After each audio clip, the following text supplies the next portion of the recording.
పూజించడం పూజారి వంతు వరమివ్వడమన్నది దేవత ఇష్టం. ప్రేమించడం ప్రేమికుడి వంతు కరుణించడమన్నది ప్రేయసి ఇష్టం.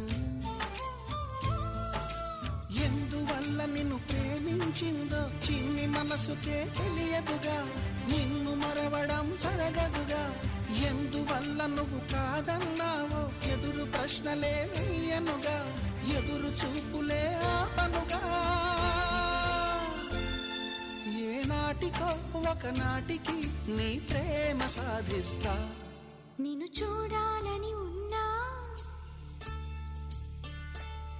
నిన్ను చూడాలని ఉన్నా